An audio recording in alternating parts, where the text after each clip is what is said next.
Hello, everyone.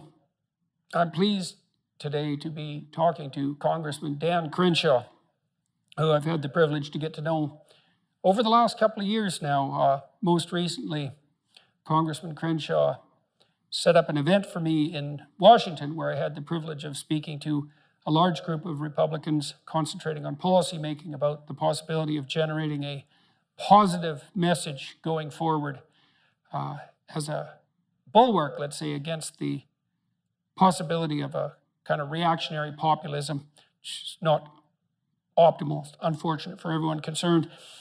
Dan and I talked after that about doing another podcast concentrating on political issues, particularly focusing on the danger posed by the radicals on the left and the radicals on the right. He's had a lot of experience with the unpleasant radicals on the right. I thought that would be really interesting. But over the last few days, I've also read his book, new book, Fortitude, something Dan knows something about, by the way. Fortitude, American Resilience in the Age of Outrage. And I really liked the book. I thought it was a lovely balance of story, personal story, concept, encouragement, clear delineation of a political and sometimes a theological philosophy, psychological philosophy. So I took a lot of notes, and I thought what I would do after I read Dan's bio is walk through his book with him. There's a lot of places where our thinking dovetails, I suppose, which is why it's easy for us to get along. And I think we could have a very productive discussion as a consequence. So I'll start with the bio. Originally from the Houston area, Representative Dan Crenshaw is a sixth-generation Texan. In 2006, he graduated from Tufts University, where he earned his Naval Officer Commission through Navy ROTC. Following graduation, he immediately reported to SEAL training in Coronado, California, where he met his future wife, Tara. After graduating SEAL training, Dan deployed to Fallujah, Iraq, to join SEAL Team 3, his first of 5 deployments overseas. Dan was medically retired in September of 2016 as a lieutenant commander after serving 10 years in the SEAL teams. He left service with 2 Bronze Stars, one with Valor, the Purple Heart, and the Navy Commendation Medal with Valor, among others. Soon after, Dan completed his master's in public administration at the Harvard Kennedy School of Government. He then returned to Houston, where his community had been devastated by Hurricane Harvey. Inspired by their subsequent volunteer work, Dan and his wife Tara decided that the best way to serve the people of Texas would be in elected office. And so, in November 2018, Congressman Crenshaw was elected to represent Texas's 2nd congressional district. In Congress, he serves on a number of important committees, including the House Energy and Commerce and the House Select Committee on the Climate Crisis, as well as the Health and Environment and Climate Change subcommittees. So, Congressman Crenshaw, thank you very much for agreeing to talk to me again. It's much appreciated, and kudos on your book. How's the book doing, by the way? Pleasure to be on, Jordan. Appreciate it. It did really well. It came out, it's a little old at this point.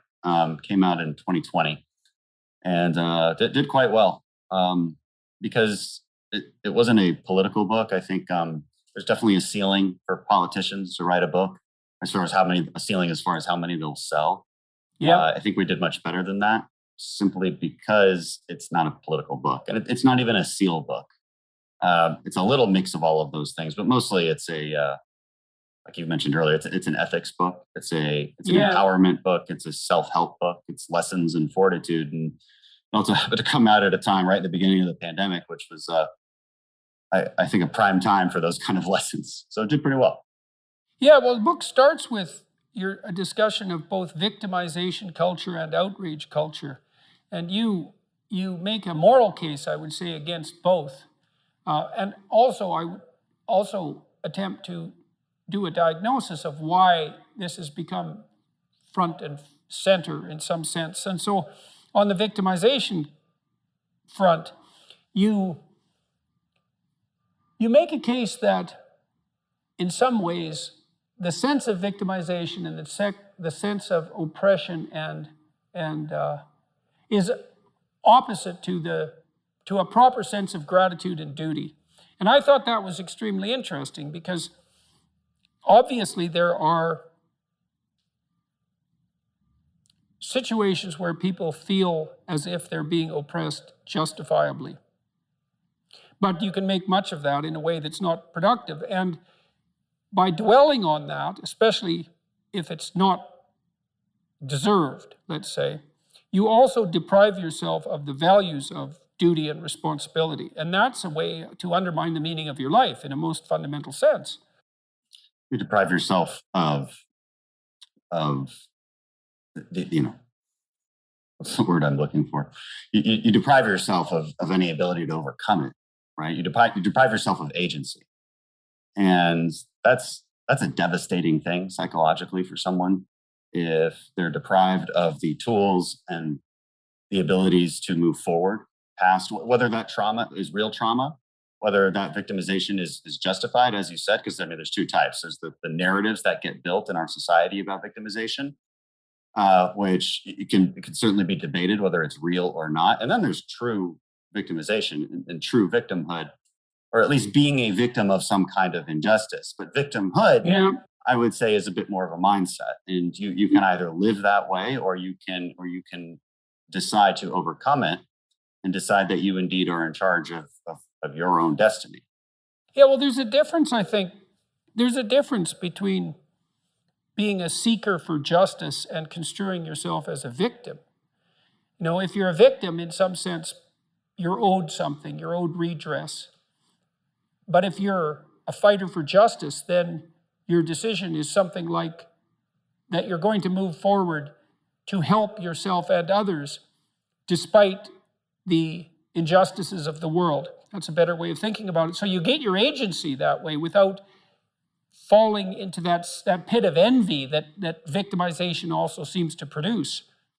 You also have to define justice correctly. And I think that's where our society has qualms with one another, is this redefining of the word justice and what injustice actually is. And so I think there is a classical definition of justice, and it usually sounds something like this. Maybe it's a violation of what we would consider due process.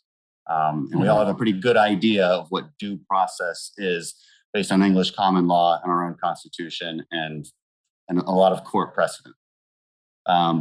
Another way to define injustice might be the granting of some kind of status for any other reason besides merit, right? Maybe it's heritage, maybe it's the good old boys club, whatever it is. That would feel like an injustice, and you'd be right about that.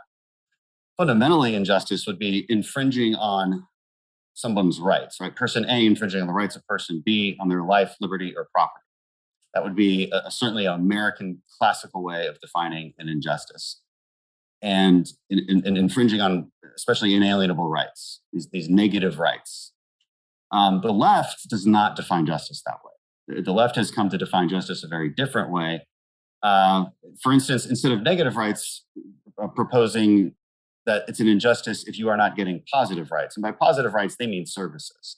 They mean that there's an injustice against you because you don't make the same money as someone else. There's an injustice against you because your house is smaller than someone else. There's an injustice against you because your healthcare is too expensive. They consider these things injustices. Now, it may be the case that we want everyone to have healthcare and affordable healthcare at that.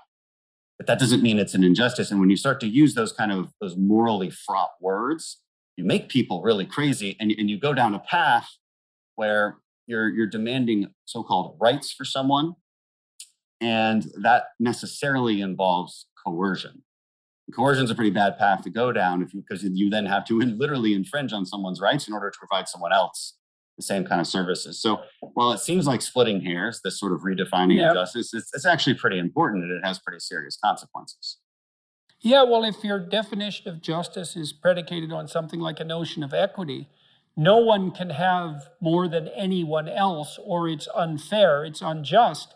The net consequence of that is no one gets to have anything at all. because there's not even a hypothetical way that we could distribute all things equally to everyone at once. That's literally impossible. And so it seems to me that the price of some prosperity for most is that some are more prosperous than others. And then hopefully, to the degree that that's also just, some of the reason for that excess of prosperity is also a consequence of let's call it effort and ability. And that's a form of justice too. It certainly is. And like in the book, and when I'm looking at these victimhood narratives that are so pervasive and how that's related to outrage culture, first of all, feeling like a victim makes you outraged. I think that's a pretty simple path to draw there. But I think what's worse about what we've seen recently is the elevation of victimhood to where it's, you talk about heroic archetypes a lot. I took a lot of influence from you actually in that chapter when I talked about who is your hero. And what does self-improvement look like? Well, it looks like copying people who did really well. And maybe not in everything they do. Look, if I want to be a great singer, a great pop star, maybe I'll look at Taylor Swift. But I'm not going to look at her for literally anything else. So it's identifying the attributes that make someone successful within a given hierarchy. That's fundamentally what defining your heroes looks like in a very practical way. And so I fleshed that out. But what concerns me is that this elevation of victimhood. And Jussie Smollett was a great example of that, because he found it so compelling to pretend to be a victim that he would actually create this whole crazy conspiracy, hires two people to beat him up just so he can claim that these MAGA people beat him up. That's a pretty shocking story, but what's more shocking is the underlying incentives that are prevalent in our culture. That's what actually scares me. And I see it on the right now too. When I was writing this book, I didn't see it as much on the right. Since I've written the book, I do see it on the right. And I want to lay out some sequence of events for you, and you tell me who you think it applies to. So step number one, say something very provocative, crazy, mean, stupid, whatever, but say it, and say it really loud. Step two, watch as everyone reacts to what you just said, and then feign disbelief that they would be so obsessed with you why are they talking about you? Number three, claim victimhood, because they're attacking you, right? They're the ones paying attention to you, and you're just trying to, speak truth to power or whatever. Then use that victimhood as a club to wield and a tool to beat back your opponents. And maybe that's through a fundraising email. Maybe the person who said the provocative thing is a politician, or maybe they're a podcaster. Maybe they have an influencer page on Instagram, and now they get more engagement because they're being attacked because they said something provocative and crazy. That's a sequence of events that you can see on both sides, right? If that sounds a lot like AOC, you're right. If it sounds a lot like Marjorie Taylor Greene, you're right, because they both do it. And I think they're quite self-aware of it, but it's a scam. Yeah, it's a claim of unearned moral virtue. And I've been thinking about this a lot. I thought about it again reading your book. And so we all compete for reputation. And that competition can take place many ways. The proper way for it to take place is that we compete on grounds of productivity and generosity. It's something like that. And then if we establish a very positive reputation as a consequence of our productivity and generosity, then we're stably placed in a functional social hierarchy, and we're surrounded by people who will trade with us and will respect us and will treat us properly. And as a consequence, our negative emotion can be controlled. So imagine you're virtuous, and so now you have a stellar reputation, and the consequence of that is that your nervous system views your positioning in the hierarchy as a consequence of that reputation and decreases your stress. So then when you go after someone's key beliefs, the things they stand for, hypothetically, you're threatening their reputation, and then you threaten their position in the hierarchy, and then you threaten their emotional regulation. That's the chain. The problem with all that is it can be gamed. And because there's nothing more important than reputation, and by the way, we pay attention to people who have a good reputation, because there's nothing more important than reputation, people are motivated and willing to take shortcuts to attaining it. And that's the issue with virtue signaling. And so you say, well, you can point to an injustice suffered on your behalf, and that elicits people's sympathy. And then you can claim to be a moral crusader, whether or not that's true. And then you adopt the cloak of reputation, and then you ratchet yourself up in a manipulative manner up the hierarchy of social security and esteem. And that's the narcissism, Machiavellian, psychopath game. And it's a game that threatens societies all the time. It always has. I think so. And I see it in politics quite often. I'm amazed by some of the people I thought I was close with who betrayed me or turned on me for the smallest of gains. I mean, you create an enemy for life for the smallest of gains. I would almost be more understanding of it if they gained something huge from doing what they did to me. And I can point out various cases. It's just unnecessary, but it's the incentive structure, unfortunately, in politics, because that kind of conflict gains people's attention. And attention is currency in today's political atmosphere, because we have unfortunately devolved into sort of this Jerry Springer rock'em sock'em politics. It's tabloid politics. It's this news of the day politics, as opposed to taking a step back and arguing over some very fundamental differences in ideas and governing philosophies. Like there are some proper debates to be had, and look, sometimes they do get had, but it's not what people are interested in. If these debates get had at all, it's because the people you elect are actually doing their job in committees and going through the hard work, but it's not glamorous, and they get no credit for it. The people who get credit are the ones who don't bother with any of that boring policy stuff, but who instead come out and yell and scream on the House floor about something or other and gain a lot of attention, and that's currency. Yeah, well, it's very difficult. It's very difficult to keep that sort of the attention that outrage can generate. It's very difficult to keep that under control, especially when it can spread so rapidly, let's say on social media systems. Now, in your book, you talk about the alternative to outrage and victimization. You talked about outrage as something like a combination of wrath, which is a cardinal sin, and envy, which is a cardinal sin, and pride, which is a cardinal sin. It attracts a lot of attention. It's what elevates you morally in the face of your victimization. And you segue from that into your experience in Iraq, the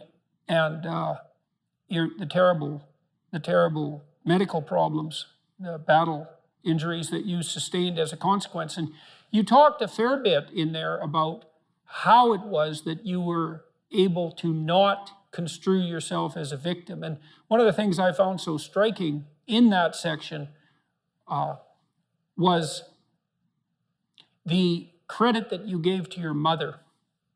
And the example she set you, you talked a little earlier about finding heroes or about identifying your heroes. It's like one of the things you can do to identify a hero is not so much seek out for someone that you'd like to emulate in a voluntary way, but to watch yourself and see who you involuntarily admire just because of the way they are. And you make a repeated case that was the situation with your mother. So maybe, if you wouldn't mind, you could talk a little bit about that, and then about how that experience shaped your ability to deal with catastrophe in your own life. Well, the title of that chapter is Perspectives from Darkness. And I mean the word darkness quite literally in this case, because I was blind from the explosion. This was in 2012 in Afghanistan. We were on a sort of a unplanned mission. It's not really worth getting into exactly what we were doing and why we were there, but it was Afghanistan and it was Helmand province. So you can imagine it's a bad place. And there's a lot of IEDs. There's IEDs everywhere in southern Kandahar and the Helmand regions. And one of my interpreters stepped on an IED right in front of me. He got all four of his limbs blown off right away.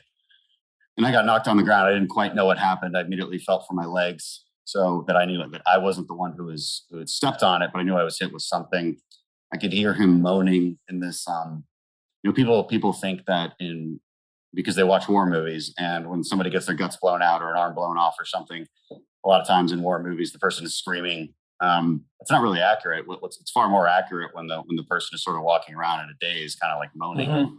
And it's a much deeper pain. You can't scream. You can't possibly have the energy to scream. It's a much deeper moaning, groaning sound that you just never forget. I've heard it a few times.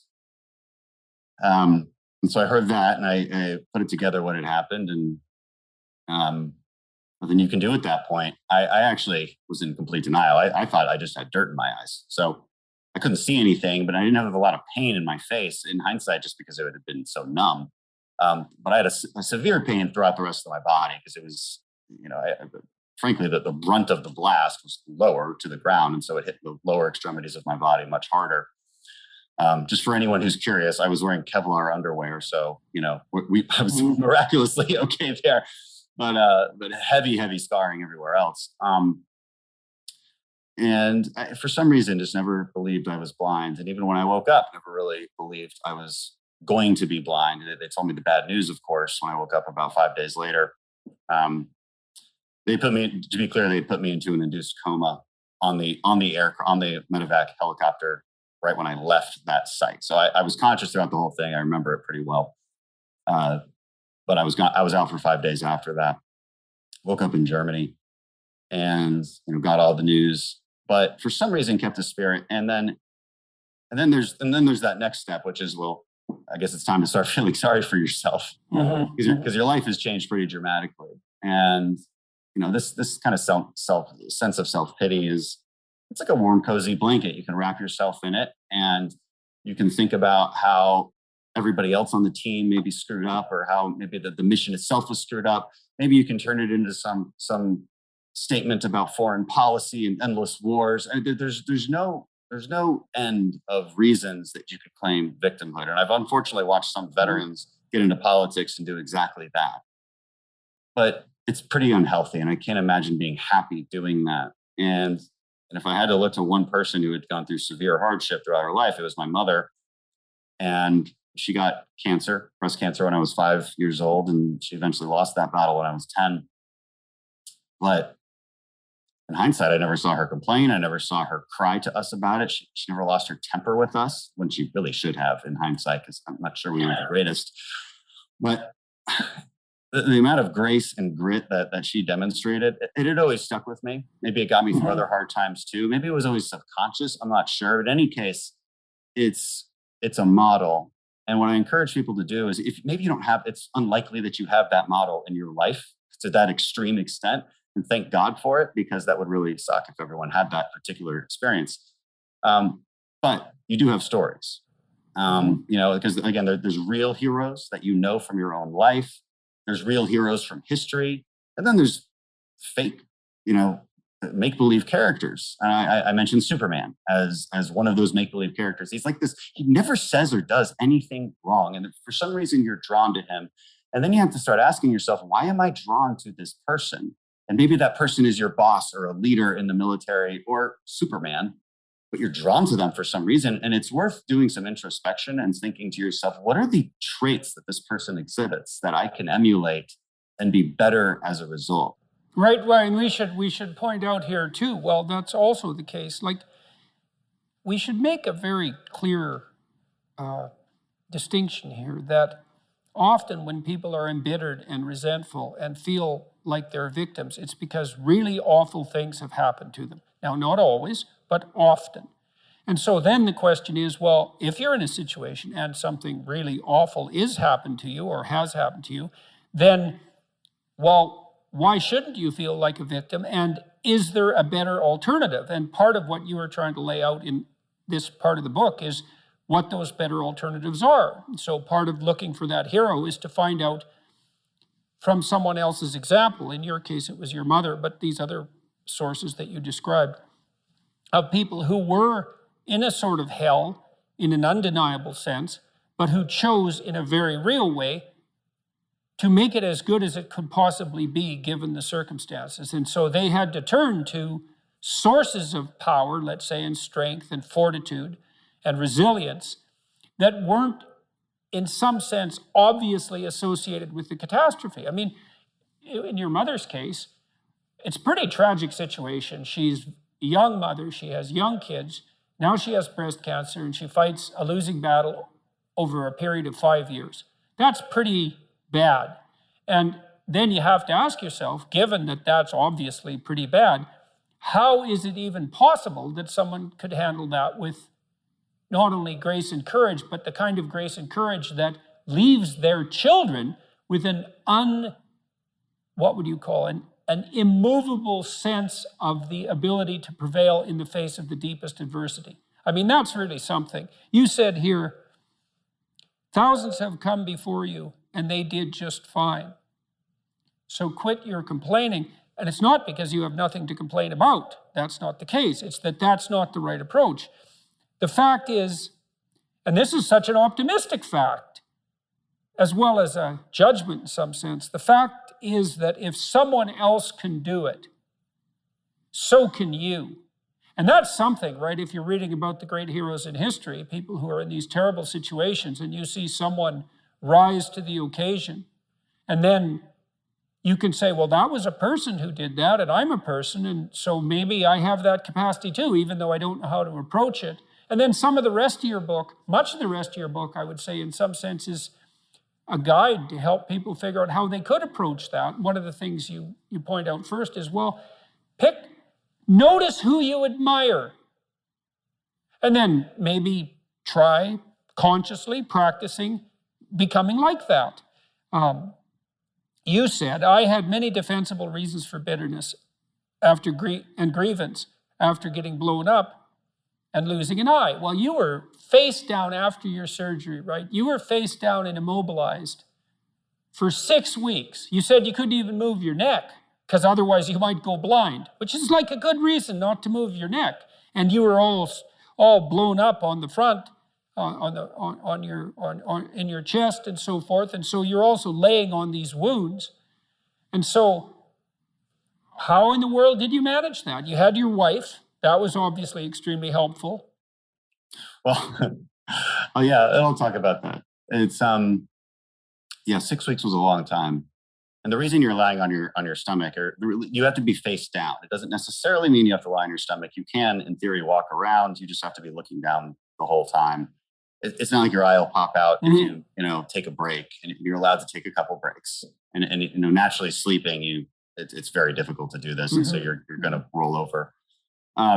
The reason you do it is because when you do retina repairs, they need to put a Band-Aid of sorts on your retina. Now you can't stick a bandage on your retina, of course. So what they do is they stick a gas bubble in your eye, and you have to face down so that gas bubble presses against your retina, holds it in place.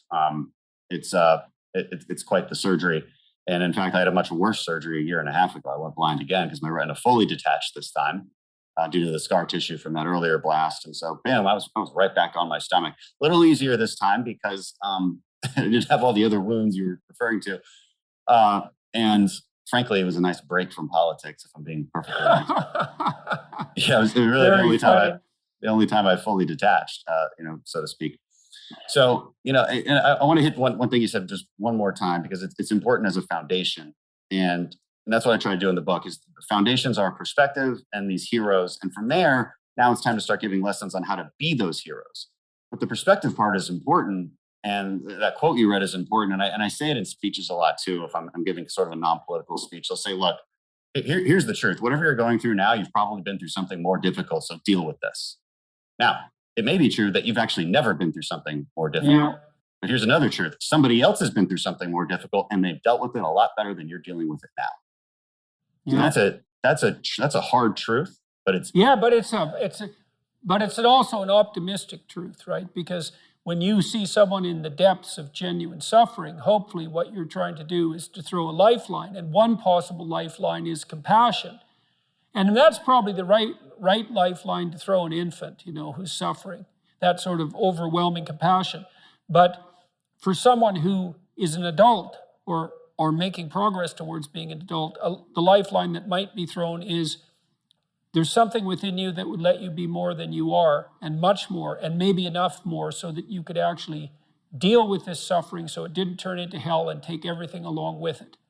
And there isn't anything more optimistic than that. You say something here, which I think is I'm going to read something from your book here. It is true that character is to some extent innate. I would say what that does is that it provides each of us with a range of talents and a range of temptations. And so it's something like that. So it's the hand we're dealt, and there's certainly a genetic element to that. Our genetic makeup imbues in us certain proclivities.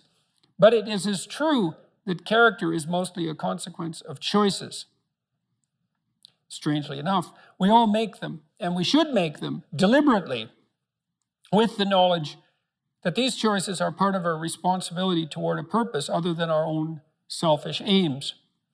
That responsibility is to your family, friends, community, and country. That's something that conservatives put forward as a pathway to virtue. You know, and what's so interesting about that, as far as I'm concerned, as an antidote to atomistic liberalism, let's say, that hyper-privileges the individual, is that it's definitely been my observation as a clinical psychologist that in the depths of misery, the capability that you have to be of service to other people, your family, your friends, your community, your country, that's actually a saving grace under such circumstances. You know, and that people really find a deep and abiding meaning in that service. So it's not just finger wagging and the pointing towards duty. It's like, no, you don't understand that if you're in desperate straits, if your life has fallen apart, if you're nihilistic and miserable, and maybe you have your bloody reasons, because maybe you do, that's still the case that if you step outside yourself and you try to make the lives of other people better, that's the best possible thing that you can do for yourself. And so I really like that. It's defining, you know, what Thomas Jefferson wrote in the Declaration of Independence, this right to life, liberty, and the pursuit of happiness. And, you know, those words get thrown around a lot. And some people might say, well, pursue my happiness. That means pursue whatever ends I want, right? Pursue whatever gives me that short-term gratification. Pursue whatever makes me just feel good. But there's a difference. But I don't think that's what, right. And I don't think that's what the founders meant. I think there's a lot of evidence for that, because what they meant was the pursuing of purpose. You know, the idea that some sort of purpose in your life is what makes you happy, and that there is a given set of traditions and social interactions and standards of living that genuinely make people happier. One of those you mentioned is doing good for others. Some kind of service, having some kind of responsibility to feel useful. And so it's not. We rely on the Bible a lot for this moral framework, but you don't have to if you don't want to, because you can look to basic psychology, I think, to derive the same conclusions. There just happens to be a lot of truth. Well, one of the conclusions that you can draw, and we know this psychologically and psychophysiologically now, we know it neuropharmacologically, it's known from multiple dimensions simultaneously that the system that produces happiness, let's say in the founder's sense, produces that emotion in relationship to the observation of movement towards a valued goal. And so you can derive some conclusions from that. The first is that without a goal, there's no happiness by definition, because happiness marks movement towards a valued goal. The next is, well, the higher the goal, the more value there is in the observation of movement towards it. And so out of that, you might ask, well, then what's the highest goal? Because why don't we go for that? Well, then you could say, well, you should do your best for the best. You might say, well, that's just to make me hedonically happy. It's like, well, wait a second, you know, cocaine will work for that, because it actually even activates this system. But what about tomorrow and next week and next month? And so the problem with hedonism as a goal is, first of all, it vanishes when you're suffering. But even failing that, if you're serving yourself hedonically in the narrow sense, it's just about me and my pleasure. It's like, okay, which you? Today's you, tomorrow's you, next week's you, next month's you. What about next year, 5 years from now, 10 years from now? You're going to lead a hedonic and dissolute life, and what are you going to be, a burnt-out shell and a wreck, a dismal wreck in 10 years? Because that's what will happen. And so if you don't construe yourself as a community stretched out across time, then you're not even serving yourself. And if you do construe yourself as a community stretched across time, then serving other people and serving yourself turn out to be exactly the same thing. I have a question for you, as I was hearing you go through this, and maybe I would have liked to maybe flesh this out in the book, but I didn't. Well, I'm also not a therapist, so probably best that I didn't try.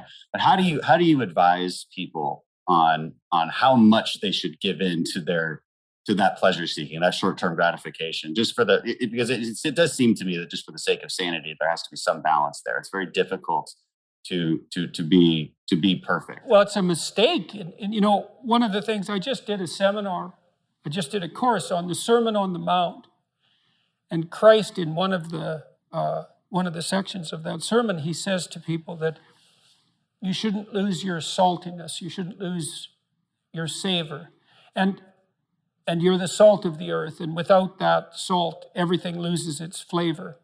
And salt is a preservative, and it's a spice, and that's often conceptualized, that phrase, as referring to the salt of the earth, you know, the solid, reliable types who bear all burdens. But that is not what it means. I looked at a lot of different translations. I talked to a lot of people about that verse, and really what it means is, well, there should be some spiciness and unpredictability and humor about you. And there should be some play in the system, right? Because that's what stops you from just being the narrow, dead, past letter of the law with no spirit. There should be some snake inside the tree, right? There should be some fire inside the bush. Those are all ways of construing that are symbolically equivalent. There should be some dynamism in you, and a fair bit of that's associated with, well, enthusiasm. That's fun, but enthusiasm means to be imbued with the Spirit of God. That's why people like comedians so much too, because that's what they do. And so you have to leaven the duty with humor, and your book does a lovely job of that too, because your book, which is a very conservative book in the best possible way, and is a call to duty and responsibility, but you constantly return to themes of both stoicism and humor, which are tied together in some sense, you know. I was just in Newfoundland for the last week doing a documentary there, and Newfoundland's a rough rock, and it's beautiful and harsh, and the people there are tough and resilient, man, because they had to be. And Newfies have a great sense of humor, and they're always making fun, and that's a necessary leaven, right? That ability to deal with serious matters with a light touch, and it's something I'm trying to learn to do more and more, even in the most serious of conversations, you know, too. Because if you're a master, you've got both. You've got that light touch and that sense of humor. You really see that in military people who've been through rough situations. I was going to say that the best kind of humor is dark military humor. And it's it is not for public consumption. It is, yeah, because it's everything that it's supposed to be. I mean, it's offensive. It's dark in ways you can't even comprehend. But yeah, and unless you've been in that darkness. So you said here too. Let's go for another quote here. Throughout your life, this is very practical advice too, and I think it's very wise from a therapeutic perspective. Throughout your life, you have people you look up to. Okay, so let's think about that. You look up. What does that mean? Why up?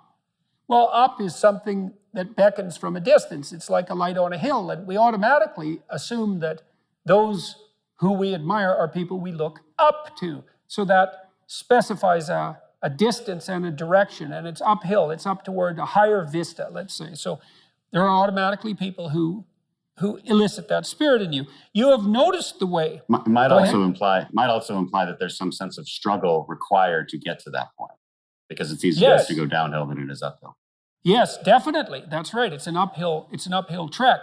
And it also implies judgment, because if someone's above you, then they also serve as a judge, or you serve as a judge in relationship to them, because you compare yourself unfavorably with them. And that can also inspire you to tear them down. That's really the story of Cain and Abel, and that's a major story. You have noticed the way a teacher, parent, coworker, mentor, or friend interacts with others, and you come away thinking, that behavior simply works better. They are respected, admired, and successful. And you find yourself wondering why that is. You do if you're a little bit humble instead of being envious, right? Because otherwise you think, well, that damn crook, he just stole his position, and that's why he's got it. But if you're a bit humble, you might think, well, no, that guy looks successful. Maybe he knows something I don't. You are noticing attributes and character traits that are good and worth aspiring to. You are noticing attributes that make certain people more successful than others. You are noticing what a hero looks like. And in the process, you are discovering a path made up of desirable personality traits that helps you ascend in social hierarchies. That's Jacob's ladder, by the way, that ladder that is the hierarchy to the good. That's the vision Jacob has of the pathway to God, is that it's a hierarchical structure with the thing that's ultimately good at the pinnacle, by definition, right? The best of all possible goods. And then there are intermediary structures all the way up, and beings inhabiting those structures. And this isn't metaphysical. It's like if you find someone you admire, the reason you admire them is because they're higher up in that heavenly hierarchy, so to speak, than you are. And your whole nervous system tells you that. You're compelled to listen, you're compelled to pay attention by the action of your own unconscious mind. You know, what's interesting about this point of identifying these heroes or at least role models, you can call them either one. I just thought heroes was a more compelling word to use for the sake of writing it. But what's interesting about it too is how pop culture actually plays a pretty important part of this, because look, there's plenty of people who simply don't have these good role models in their lives, and you have to acknowledge that. And so where are they supposed to turn? And it's maybe one of the reasons that it's so important to fight these cultural wars that you and I engage in on a fairly regular basis, that they become a serious part of our politics, which at the same time is necessary, but also deeply, deeply unfortunate. I do think the attack on pop culture from this progressive victimhood left has reached a ceiling. I think there's a serious backlash. You look at movies like Top Gun, the recent one, Top Gun, maybe like the highest grossing of all time. Absolutely phenomenal movie. Really fun to watch. Why? Because it just had all of these classical virtues infused within it about relationships and about how you treat people and what the consequences are for treating people as such. That these things speak to people in a deeper way. They can't necessarily articulate them, but they understand it when they see it. And there's these sort of radical minorities that are very loud that want that changed. You know, they want something else to be on that hill, but people react against it because it's not true. There's no truth to that. And something cries out from inside of them then, and that can be appealed to by a storyteller. I saw the same thing in the Marvel Avengers series, is that there is a return to any wide range of classical virtues, certainly brotherhood, a kind of a military ethos, sacrifice, a striving upward, certainly masculine virtues, the combination of the Hulk and Iron Man, for example. There's a monstrous element to the Hulk, but he's a hero in a strange sense, and he's also the revitalizing force for Iron Man when he just about dies, and that's all. The reason those movies were so necessary and so attractive is because they are, in fact, addressing a radical conceptual void in the culture, and it's a void that you're addressing in your book, especially with your appeal, trifold appeal, let's say, to duty, responsibility, and humor at the same time, right? Which is a kind of stoicism in the face of catastrophe. Here's a model. So for everyone who's listening and watching, if you don't know what you should do with your life, you don't know who you should be, sometimes you think about that as what career you should pursue. But here's another way of thinking about it. It's kind of a SEAL's ethos that Congressman Crenshaw detailed out. Here's some things you could be. Those are my words. These are his. You'll be someone who's never late. You will be someone who takes care of his men, gets to know them, and puts their needs before yours. You will be someone who does not quit in the face of adversity. You will be someone who takes charge and leads when no one else will. You will be detail-oriented, which you discuss a lot in later sections of the book, always vigilant, attentive. You will be aggressive in your actions, but never lose your cool. You will have a sense of humor, because sometimes that is all that can get you through the darkest hours. You will work hard and perform, even when no one is watching. You'll be creative and think outside the box, even if it gets you in trouble. You're a rebel, but not a mutineer. You are a jack of all trades and master of none. And then you follow that a little later with this paragraph, these paragraphs. Be aggressive enough to kill the enemy, but immediately calm enough not to scare the little old lady. You'll be that man who's mentally tough enough to operate in horrific chaos, then immediately transition to tranquility, all without mentally breaking. You will effectively transition from hyper-masculine aggressor to gentle caretaker. You'll be both a warrior and a gentleman. The qualities that made SEAL leaders great were rarely physical in nature. They listened. They empowered their team to be successful, carefully entrusting individuals with additional responsibility. It's a real conservative ethos there. They highlighted good performance publicly and criticized bad performance privately. And so, well, those are lists of virtues, and maybe they're not the only list of possible virtues, probably not, but if you're lost and you don't know where to start, practicing, you also talk about this idea that, this is an Aristotelian idea, that we are our habits, we become what we practice. And imagine if you're lost and you're listening, you think, well, you find some things admirable.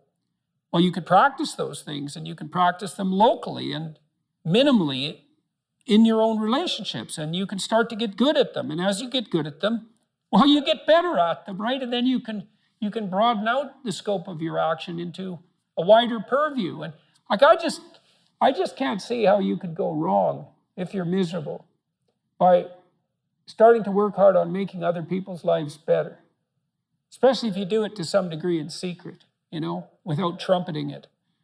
Yeah, and then being able to deal with it when you're not necessarily rewarded for it right away. It's certainly true in politics. What you were reading there was, a combination of, I think, some general advice, but also the warrior ethos, which is a little bit more extreme, right? This ability to move from chaos to tranquility very quickly.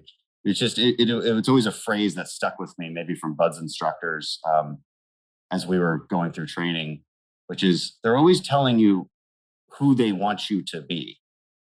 And it's a mission statement, right? It's an ethos, and there's a SEAL ethos, which is a little long to read, but it's incredible because it's telling you who you should be, not what you should do necessarily, not what outcomes you're looking for. And you tell this to corporations who have a mission statement on their website. They're going to be like the #1 seller on the West Coast. Well, that's an outcome you might be looking for, but that's not telling you anything about who you want to be. Yeah. And if you don't tell that to the team, they have nowhere to aim toward. They also can't switch outcomes when it's necessary. So, because this is a big problem in life. Imagine you're aiming for something and then something happens to make it impossible, or you find out that it's the wrong thing because you were aiming in the wrong direction. Well, so then what do you have to rely on to set you right? It's not your aim, obviously, but it might be your capacity to take new aim, and that's bloody well dependent on your character. That's for sure. And so I don't think there is a more fundamental aim than what you should be, and there's no better way of characterizing what you should be than that you should fortify your character. Also worth noting, the outcomes you want will come more easily if you're striving to be something that is a known good, that is of good quality at least. And I hope this book at least details some ideas of what that better person might look like. And the thing certainly untrue that I live up to every one of those points that I just discussed, but we're all sinners. But that's also part of the point of an ideal, right? I mean, the ideal should be beyond you, or what the hell kind of ideal is that? If it's not an uphill walk, then there's nothing to do. And of course, you're going to be in sufficient relationship to that. You list some other attributes here too that I'll continue with here.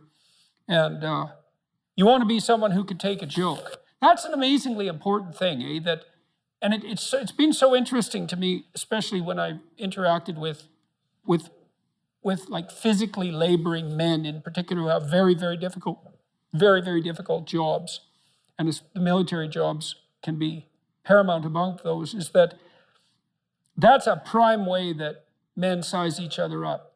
It's like, I think the question of whether or not you can take a joke is something like, are you humble enough to be able to rapidly and with good humor admit to your own stupidity? And in a fundamental sense, right? Because if you do something funny, people will call you on it. It's like, look at how useless you are. And you go, yeah, look, you think that's useless. Here's something else I did yesterday. It was like twice as useless as that. And then people think, oh, well, he's not afraid. He's bigger than his flaws. Yeah, and he's secure. There's a sense of insecurity when you can't take a joke. Now, of course, the partner of that idea would be tell good jokes. Okay. Right. There's if you're gonna hit somebody for something, make sure it's at least 20% funny, and not just insulting. And that requires judgment. It requires a bit of balance and practice. To be honest, timing, and just being in those moments. My sense of humor is perhaps a little too dry and sarcastic for some, especially outside the military. But you adapt and you learn and you take social cues and you will become better at this. Shouldn't shy away from humor, because it's hard to imagine anything that gets you through difficult times better than humor.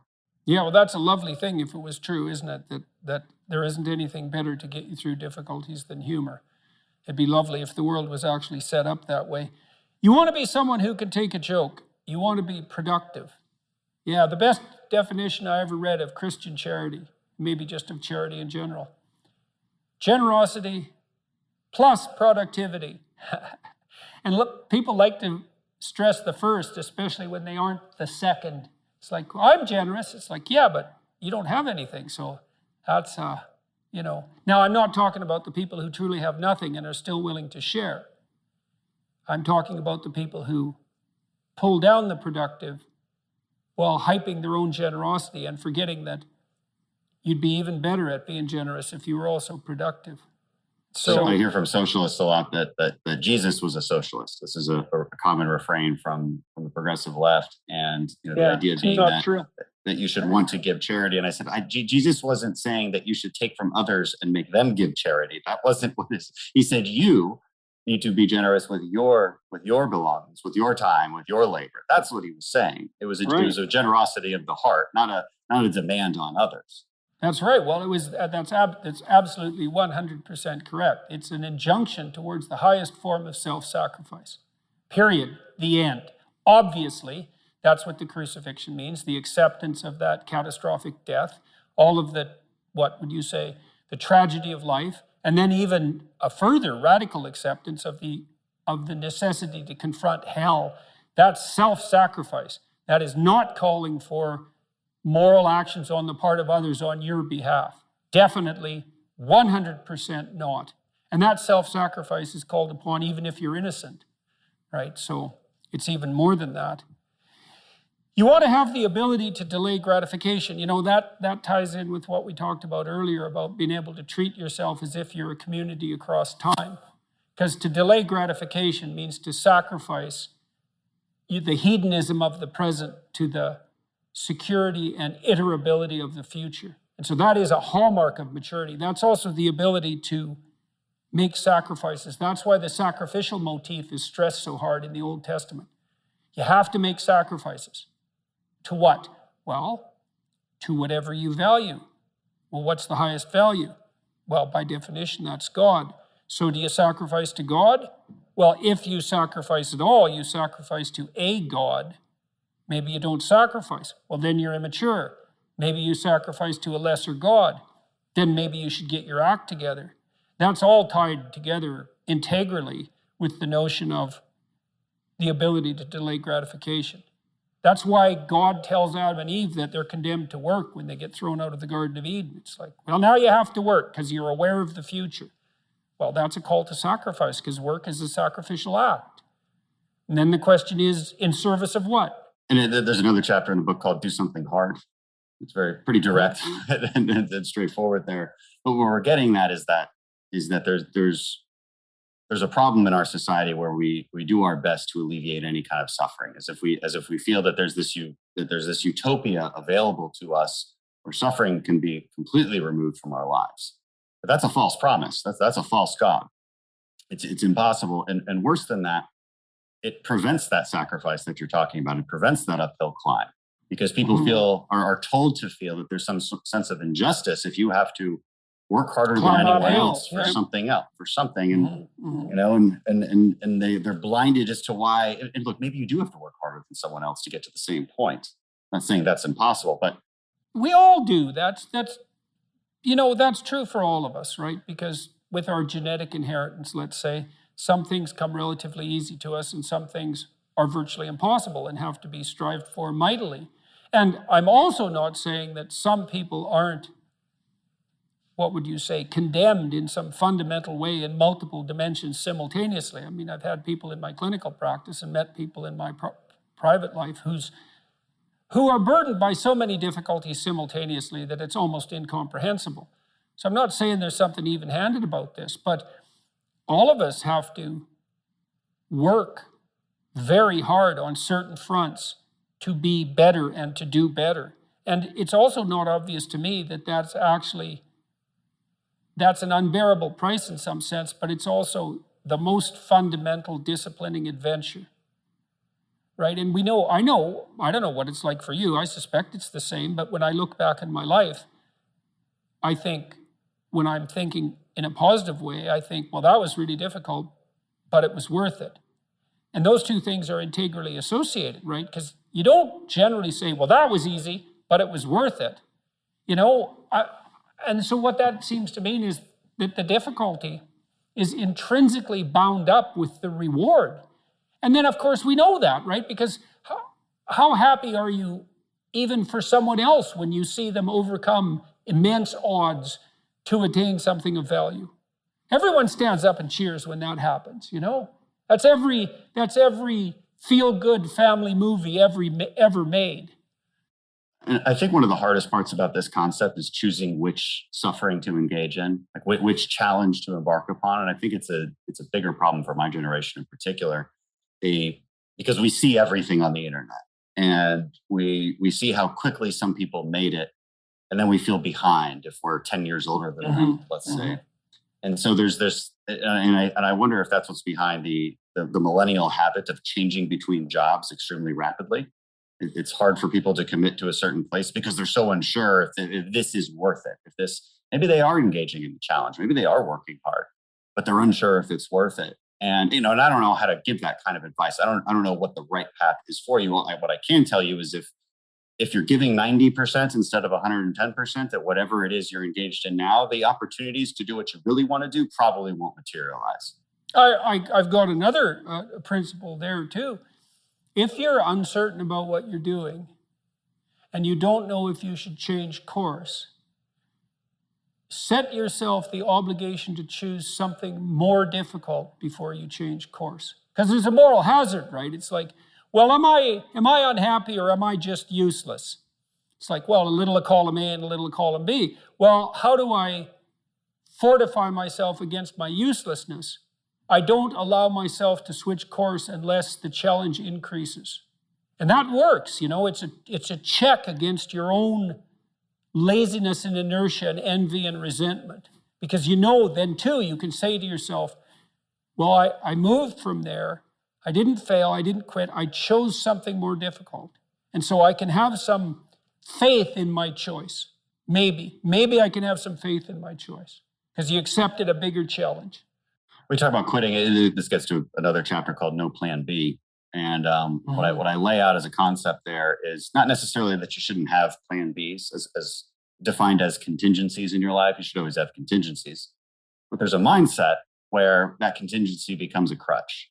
You know, and I talk about this in terms of SEAL training called BUDS, Basic Underwater Demolition / SEAL training. That's the famous training that everybody's familiar with Hell Week and the boats on your heads, running miles and miles, getting wet and sandy and coming in and out of the cold Pacific Ocean. That's BUDS.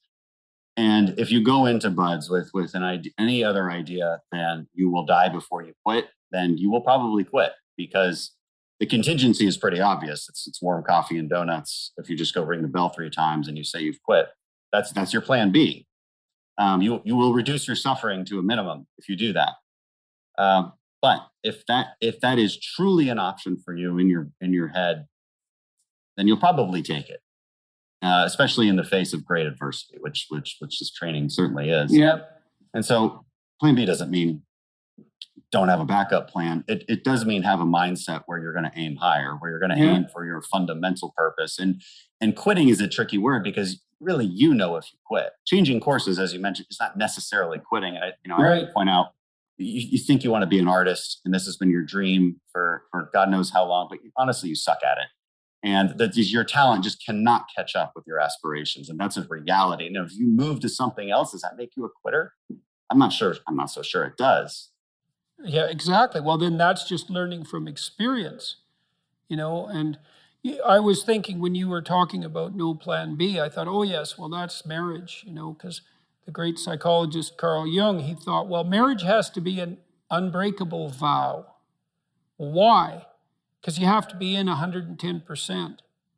And if you have a backup plan, which is, well, if this doesn't work out, I can always find someone else. It's like when adversity comes, which it will, because you're bound together with this person for life, and life is adversity, then if you have this lurking way out, you're not going to do the work necessary to struggle through what you have to struggle through to continue to forge the relationship with your wife. And so we even know this, I would say, clinically in some real sense. So imagine there's two competing hypotheses. One is, well, you have to learn to be married, and maybe you should give it a trial run. And so before you get married, which is this full 110% commitment with no plan B, you live together. And then you learn if you're compatible, and if it works, you proceed to marriage. And in that case, if that theory is right, the people who lived together before they got married would be less likely to be divorced. But they're not. They're more likely to be divorced. Really? Absolutely. And I think the reason for that is because they were testing it out the whole time. Well, it's hard to say. That's one possibility is that people more likely to get divorced are also more likely to live together, right? So they just don't have as much respect for the conventions. But the other possibility is, well, what are you saying when you live with someone? What are you really saying? And I know what you're saying. I know what it is. It's like, I find you acceptably attractive for now, but there's some real possibility that I could do better. And maybe you could too. And if you'll allow me the possibility that I can trade up, I'll allow you that possibility. And in the meantime, we'll just exploit each other and see how it goes. It's like, well, how the hell are you going to forge a lasting relationship on that basis? Maybe it has to be something like, well, I'm pretty bloody thrilled to have you, given all my flaws, and hopefully you feel the same way about me if I'm fortunate, and let's go all in on this. Like 100%, knowing it's going to be a catastrophe, because life is a catastrophe. We're not going to step outside. We're going to make the best of this, and we're going to swear to do that, because that'll give us the fortitude necessary to actually be desperate enough to make it work. And so that's no plan B, man. And it doesn't mean you should die if your marriage happens to, well, if your partner dies, for example. It doesn't mean you're obligated to end your life or anything like that, but there's lots of games you can't play if you're not all in. It's a great point on marriage. It's funny because me and my wife, we took wedding photos on the Buds grinder, which is sort of the central location of this hellish training that happens. And inscribed in a big plaque on one of the walls there is a famous SEAL quote: the only easy day was yesterday. And it's speaking to a major truth, I think, in combat and SEAL teams, which is don't rest on your laurels. Everything before you thought that was hard, just wait till what's next. And it's just mentally preparing you for it. And sort of tongue in cheek, we took a wedding photo in front of that sign because it maybe applies the same way. Well, it does apply in the same way. I mean, the thing about being married to someone is that you face the worst of life with them. Now, the best perhaps as well, and maybe that's dependent on how well you face the worst, but if you have a mistress, it's all parties and roses, at least in principle, because you don't have to do anything difficult with that person. You parse all the difficulty off to your poor wife, who has to bear the responsibility of the catastrophe of the children's lives and the domestic economy and the fact that she has to live with you and all the things that go along with that. So she has all that burden, and this other person is just a vacation. It's like, well, that's not a very good plan.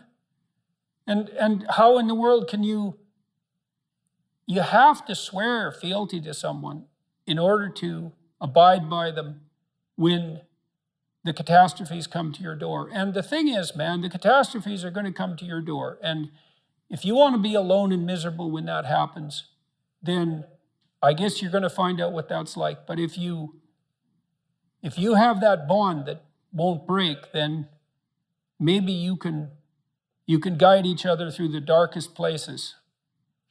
I'm going to read something else you said here. And this is very, very much worth stressing. Why duty, and how is that associated with happiness? Well, maybe we find our happiness in pursuing our highest duty. I was reading Exodus, did a seminar in Exodus in Miami last week, and I had great scholars there to help me walk through it. And one of the things that's very interesting about Exodus is that when God tells the pharaonic tyrant to free the Israelites, he always uses the same phrase, and you only ever hear half the phrase. He has Moses say, "Let my people go." Now, you hear that phrase all the time, but you don't hear the second half of the phrase, which is repeated, I think, 9 times, one for each plague, perhaps 10 times, because there's actually 10 plagues. If you count the devastation of the firstborns, that's the 10th plague. God has Moses say, "Let my people go, that they may serve me in the wilderness." And that's really interesting, because it's not, and Dennis Prager pointed out that the word freedom isn't used once in the Exodus narrative. And it's because the freedom from tyranny isn't hedonism. It's not the blind pursuit of passions. It's the servitude to a higher purpose. Proper freedom is servitude to a higher purpose, voluntarily accepted servitude to a higher purpose, perhaps the highest purpose, which is what God calls the Israelites to. And you say in your book here, purpose is meaning. That's a hell of a thing if it's true. Purpose is meaning, especially if you find purpose in duty and responsibility, and I think you genuinely do in sacrifice. I think that's true, deeply true. Purpose is meaning, and meaning is happiness. We don't think about happiness enough, and when we do not necessarily think about it properly. Happiness is neither joy nor entertainment. It is an ontological condition fundamental to our existence as humans. It's notable that when the founders drafted the Declaration of Independence, they listed up front 3 things to which we are all entitled: life, liberty, and the pursuit of happiness. A little later you say, "You need to understand that your purpose may be great in the eyes of the world, or it may be commonplace and seemingly small. Your purpose might be your family, your children. It might be tutoring a child and changing their life. It might be the business you started. It might be cleaning up your block. It might be in the help you give others. It might be in the example you set." And then you say, as John Adams said, "Our Constitution was made only for a moral and religious people. It is wholly inadequate to the government of any other." And so I love the way that's all tied together, that happiness is to be found in the pursuit of meaning and purpose, and that's tied up with duty and responsibility to others. I think that's fundamentally true. And I do think that's the way out of the deepest suffering. And then the idea that accepting that and striving for it individually is the precondition for the survival of a constitutional state like the US. I think that's literally, metaphorically, theologically, and philosophically true as well as politically. Right, and bringing the politics into this, it's fundamental, and it's part of the fundamental battles that we have right now. There's definitely some truth to the idea that if you're looking for that proper moral framework and that proper path toward happiness, the Judeo-Christian tradition is a pretty good place to look for that. And even if you're not a believer, and many people are not, it's hard to deny that same moral framework isn't used, that you use it on a daily basis to do good and to make yourself happy. And I think there's been a movement for quite a long time, ever since Marx wrote his famous works that I think set off this revolution, or maybe it was since the French Revolution in 1789. Maybe that's the real start of it, where this hubris takes over, this ingratitude for what is tried and true takes over, and the worship of reason starts to occur. This is the French Revolution, of course, and where they tear down these iconic Christian symbols and replace them with the idols of reason, and worship that instead. We worship our own ability to create our own utopia, and it didn't turn out so well. And recently, it happened again in 2020, where you get these autonomous zones that were created in places like Portland and Seattle. They called them Chaz. It really was, in the end, it was all just a good laugh for the rest of us as we watched this complete chaos unfold in front of us. But a chaos that was guided by this highly irrational, but also highly egotistical and narcissistic idea that you could find your own utopia and do away with any of the institutions and traditions that laid the framework and laid the groundwork for where you are today. And of course, it ended in chaos and had to be. There was murder. Murders happened in there. The drug use. It was just complete nonsense. And it's certainly not what the founders meant by the pursuit of happiness. And I know we already talked about that. You have another quote here from John Paul II. A generation back in 1995, St. John Paul II reminded an audience of Americans at Camden Yards in Baltimore that the meeting of those necessary tasks and responsibilities is the very essence of our national character. Every generation of Americans needs to know that freedom consists not in doing what we like, but in having the right to do what we ought. That's a lovely phrase, that, to have the right to do what we ought, right? So that's such an interesting twist on what freedom means, and it is very much akin to this idea that God frees the Israelites so that they can serve the highest purpose in the desert. And you think, well, what in the wilderness? Well, the wilderness is the wilderness of the soul, obviously, in despair and catastrophe. That's the wilderness in exile. You want to serve what's highest in that situation, because that's the way through. That's the Exodus, because Exodus means ex hodos, which means way forward. The way forward out of the desert and out of the tyranny is by the adoption of the highest possible level of responsibility. And that's the right to adopt that responsibility is there for the, sine qua non? Is that the right word? Of freedom. Not the freedom to engage in hedonistic excess, which isn't a freedom at all. It's just self-destructive. You know, psychopaths say they don't learn from experience. They're really hard on their future selves. They have to move from locale to locale because everybody figures them out. Like, they betray themselves just exactly and as badly with their hedonistic pursuit of power and licentiousness. They betray themselves just as badly as they betray everyone else. And the clinical literature on that is crystal clear. And some of them are in politics. But that quote's important because it gets to the idea of ordered liberty, which is fundamental to the American sense of freedom. And I think we've fleshed that out pretty well at this point. Freedom has a deeper meaning than just hedonistic pleasures and short-term gratification. And the American experiment is fundamental to this idea of ordered liberty. I always point to the Statue of Liberty as some good symbolism for this, because she holds her torch, which is supposed to illuminate the path towards freedom, but nobody really sees what she has in her other hand, which is a tabula ansara. It's a book of law. And inscribed on that book of law is our Independence Day, July 4th, 1776. And that's interesting. I think that symbolism is interesting because, one, it's a book of law. So it is this idea that you can't really have freedom unless there's some sense of law here. Because if you have anarchy, of course, the natural extreme there is anarchy, and hard to be truly free in anarchy because there's a high likelihood that stronger people will just infringe on your rights and destroy you and end up in this sort of post-apocalyptic warlord scenario. But authoritarianism is, of course, the other end of that, in which you clearly don't have freedom either. And so ordered liberty, in this in this social contract where people agree to live by some sense of moral standards. And then the question is, where do we get those moral standards from?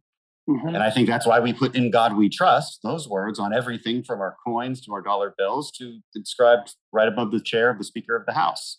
Oh, no, an ordered liberty, a walled garden is ordered liberty. That's a standard image of paradise. It has to be culture, that's the walls, right? And then it has to be freedom, natural freedom even within, but it has to be balanced and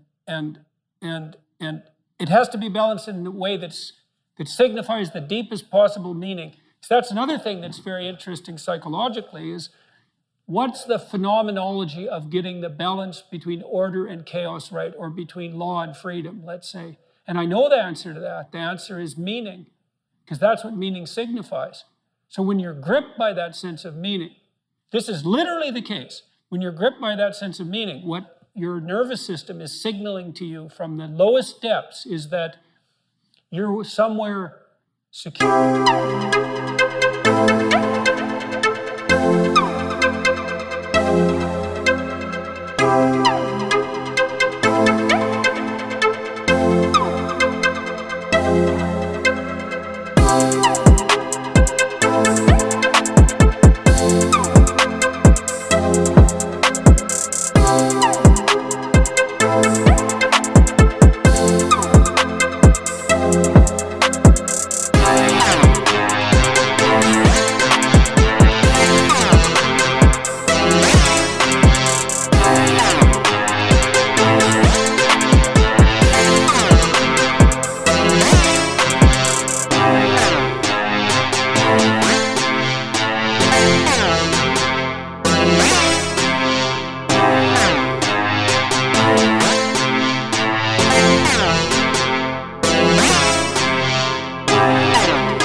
So you don't have to be panicking, but on the edge enough so that you're maximally learning. And so you're benefiting from the walls and the rules, and that's the predictability, but then you extend yourself out into the unknown. And when you do that enough, your interest intensifies and your attention intensifies and your engagement in life intensifies. And if you do that maximally, well, then you're on the line between yin and yang. Right? Hey, Jonathan Pajot told me something very interesting about this. It's so cool. This just blew me into bits when I heard it.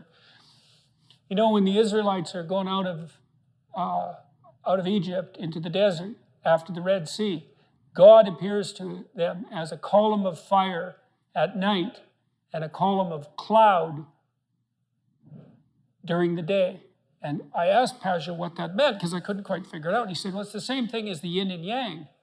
Is the column of fire is light in the darkness, and the column of cloud is darkness in the light. It's shade and the provision of what would you call it, protection from the sun when it's too bright, and then at night the fire is what lights your way. And so you have these two pillars. They're just like the two circles in the yin and yang, and if you're guided by the light at night and the darkness during the day, balanced in proper proportions, then you're on God's path out of the tyranny in the desert.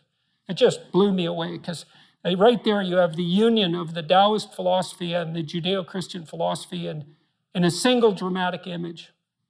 It's absolutely spectacular. That was like one of 100 things I learned at this seminar. But that's so cool, eh? Imagine if that was really the case, is that, you know, when you're suffering and miserable, there's a potential pathway of meaning that beckons forward, even in the depths of that misery. And that's, if you can find that, it literally means you found the pathway out. And that's the pathway that's marked by the proper balance between predictability and unpredictability and law and spirit and structure and fire and tree and snake, all of those opposites. They all line up, and then that imbues you with the sense that your life is worth it, that existence is worth it despite the suffering and the malevolence. It's phenomenal, man. It's phenomenal, literally phenomenal. Yeah. It's the balance of politics too, or at least it should be. I mean, what we should be arguing about when we argue in politics is this balance between chaos and order, and this balance between too much order and too much government control. Based in this idea that the government can create this utopia for people, based on this idea that the government might even know what utopia is for everyone, right? And that's the amount of hubris involved in that presumption is enormous. And on the other side, this idea that, well, you should just let everyone be free and hedonistic or anarchic in a sense. And of course, the balance is the right place for that. If I write another book, I think it would be about defining this philosophy of freedom and how we think about it and how best to obtain it. Maybe that would be a good place, a good direction to go. But fundamentally, it's Thomas Sowell's conflict of visions, the unconstrained versus the constrained vision. This unconstrained vision being that there is no limit to what government can accomplish if we just do it together and we just want the nice things. Okay, that's the unconstrained vision. And the constrained vision is a little bit more humility about what we think government can accomplish to make your life better, to help you pursue your own happiness. And so the conservative angle on this is have a sense of gratitude for institutions that existed before us. Know the foundations that we stand upon to be where we're at right now, and know that we want to reach higher and that it might be difficult to reach higher, but do not set aflame the foundations beneath you just because you haven't reached that higher point yet, which I believe is what the left does.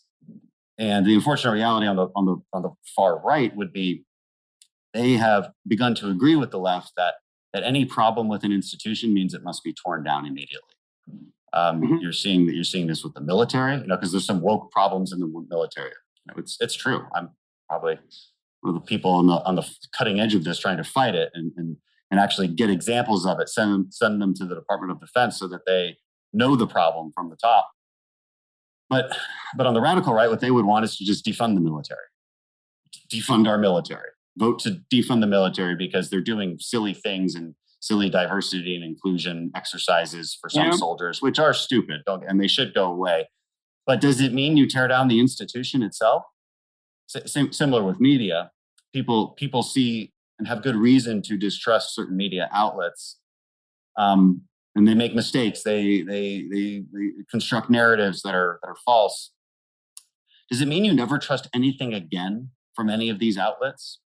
No, it means you should be skeptical, but there's a difference between being skeptical and the desire to completely tear down an institution. Because the problem that I see is that because people distrust some of these legacy media outlets, they now think that the truth must lie, consequently, in the deepest, darkest corners of the internet, and the most random of websites that you've never even heard of, where it's usually some 21-year-old trying to cut their teeth and get some kind of sensationalist headline out there.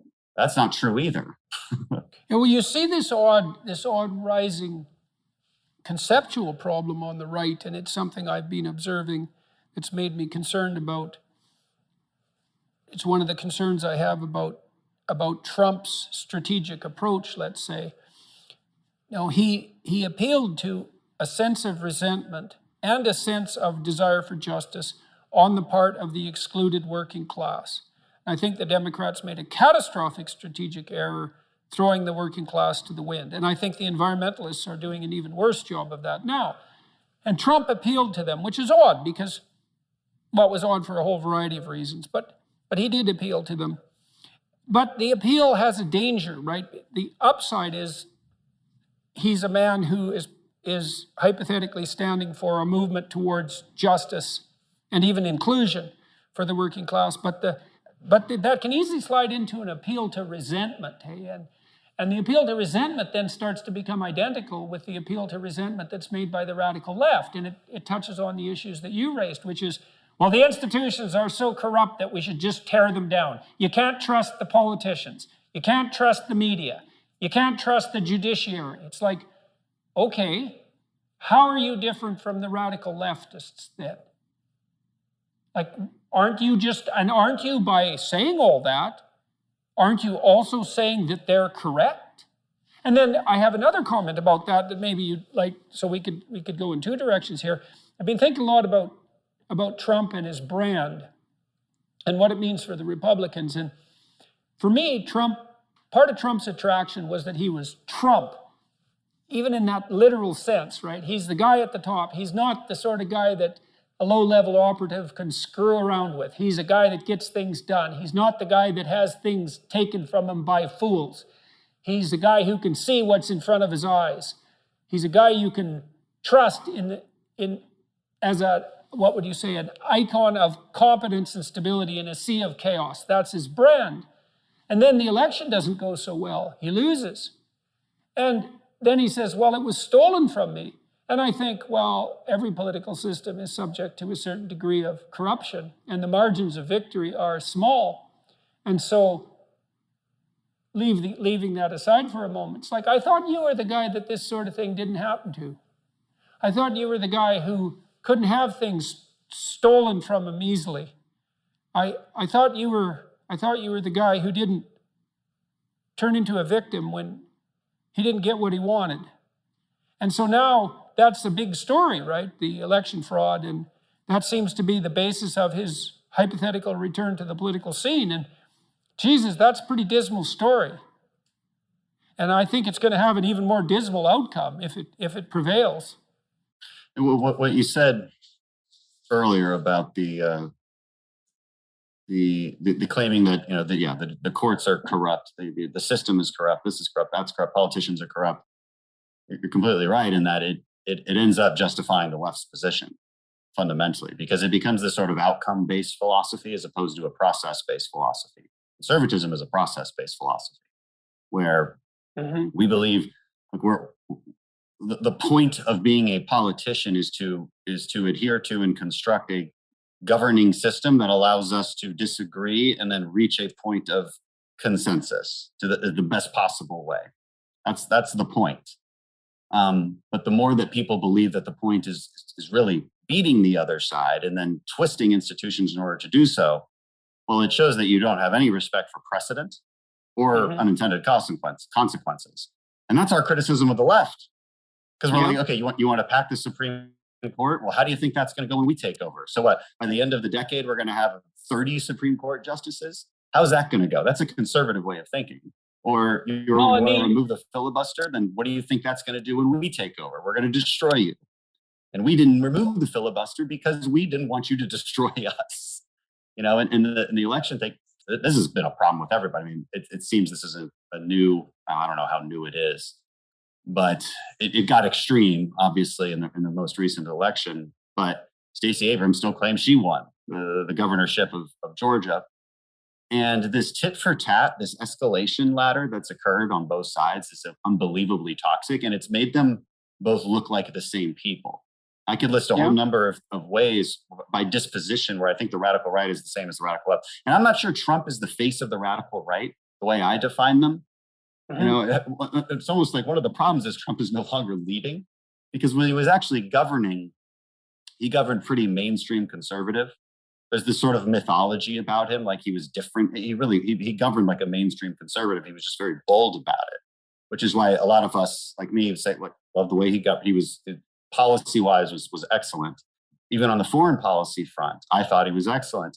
But the radical right hates foreign policy. I mean, just as a, I think they would do away with the State Department if they could. They do not want any foreign policy. They're irrationally and emotionally averse to any kind of American involvement in the world. They call it globalism. They call it, America last. And I'm like, well, last I checked, I'm not sure that it's America first if China and Russia get to form their own world order while we just sit back and take it. Now, and then the other similarities I would say between the radical right and the radical left are these victimhood grievances, this grievance narratives, this appeal to that kind of grievance, this outcome-based philosophy. Now, ironically, with the outcome-based philosophy, this win-at-all-cost philosophy, ironically, they don't want to win. And you can see that over and over again. They'd rather die on a hill and engage in that kamikaze mission than win, because winning means some sense of responsibility to government. And that is not something they want. It's us versus them. It's this loyalty. It's this constant testing and heretic hunting within the movement. Again, occurs on the left, occurs on the radical right. On the right, we actually have words for it. We call them rhinos. We go rhino hunting. You had Eric Greitens make this deplorable ad and just utterly beclown himself by getting a gun and saying, "This is my rhino hunting gun, and I'm going to go hunt rhinos." Right, Republican in name only. It's so ridiculous. You kind of have to laugh at it a little bit, but it created a toxicity that is really, really unfortunate. So let's return to this issue of criticism of the fundamental institutions, because there's a lot of that going on. There's a huge cultural movement in the US and the West more broadly to make the case that the very principles upon which our great nations were founded are in and of themselves corrupt, that America, for example, is fundamentally a nation built on that built slavery into its system right from the onset, and should be understood primarily as an oppressive structure is continuing to propagate itself across time. On the right, too, you have this problem is if you're going to criticize the institutions, how far do you go down?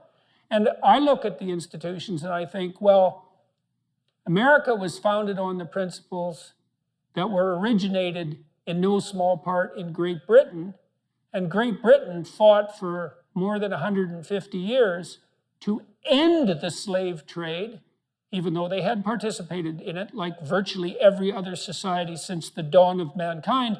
Somehow they decided it was wrong, and then they fought for more than a century, almost 2 centuries, to stop the slave trade.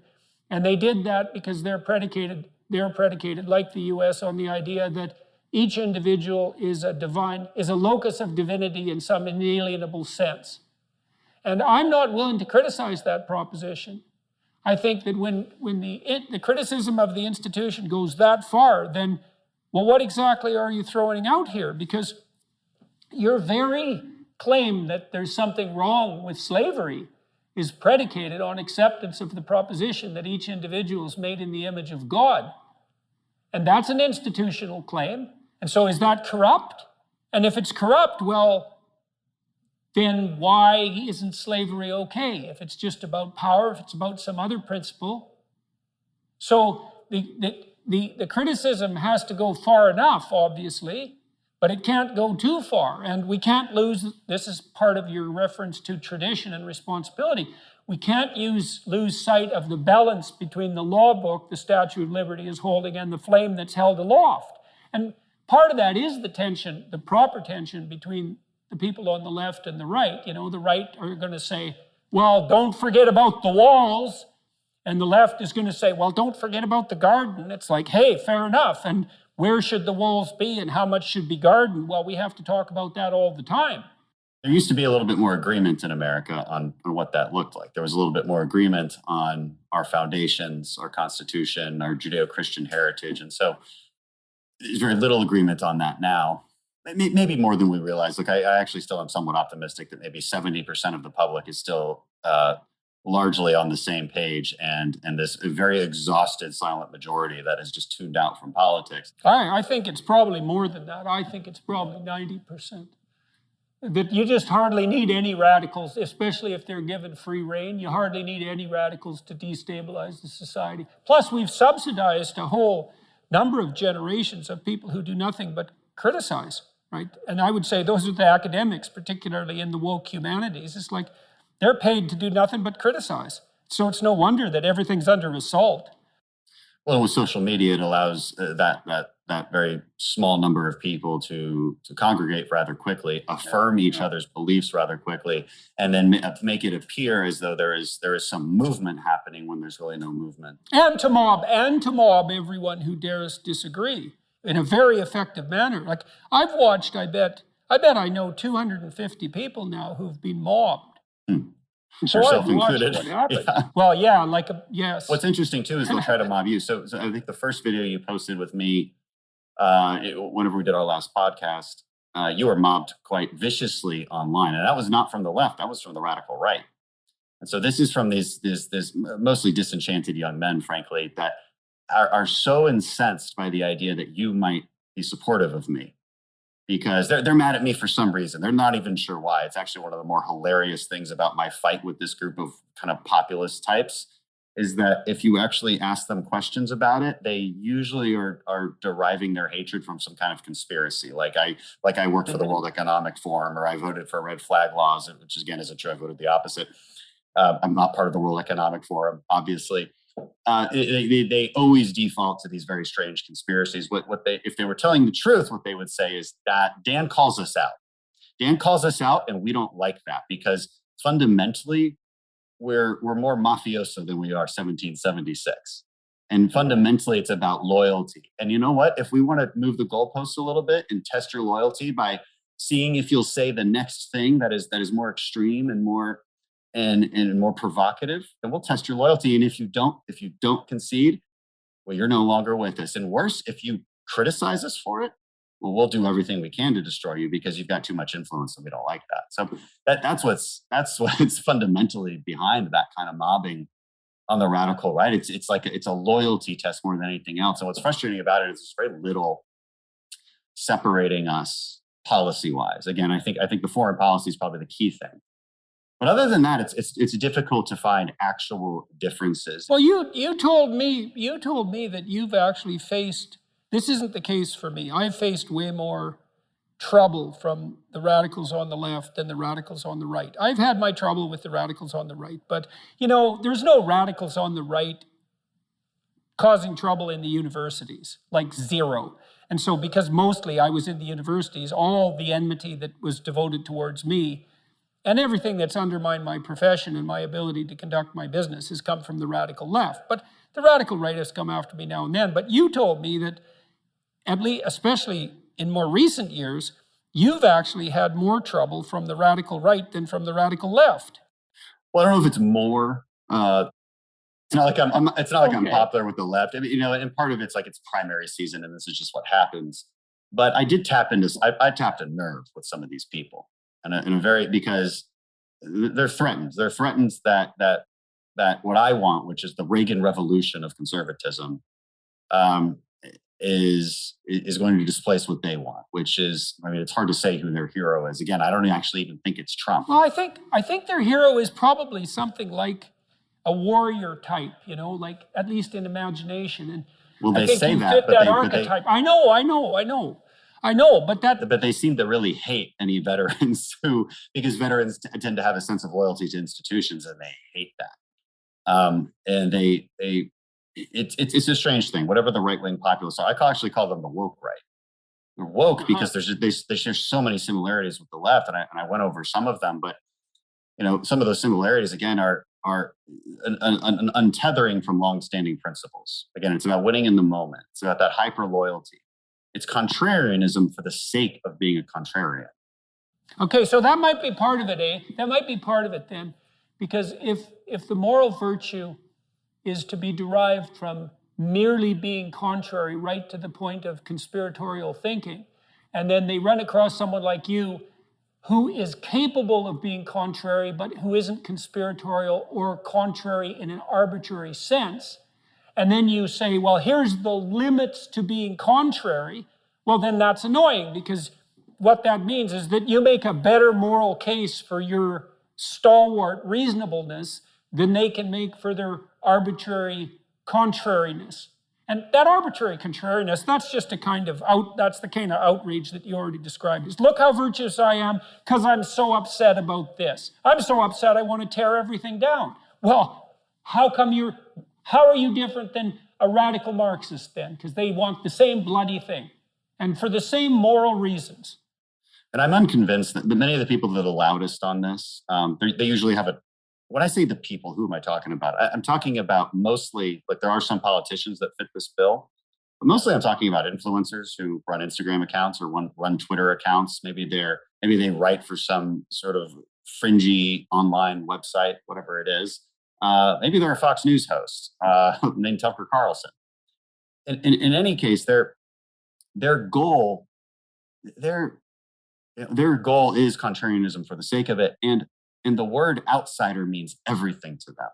And so they create this incentive structure because they know that the people respond to words like outsider for some of the reasons that we're talking about, right? Because like everybody who wants to go to Washington just talks about how corrupt Washington is, and so and so people have this belief that it's terrible, and then it's this like self-fulfilling prophecy. It's a pretty bad situation that we're in, and we've cast a lot of doubt on the integrity of the institution there by nature of this, election process and how we talk about it.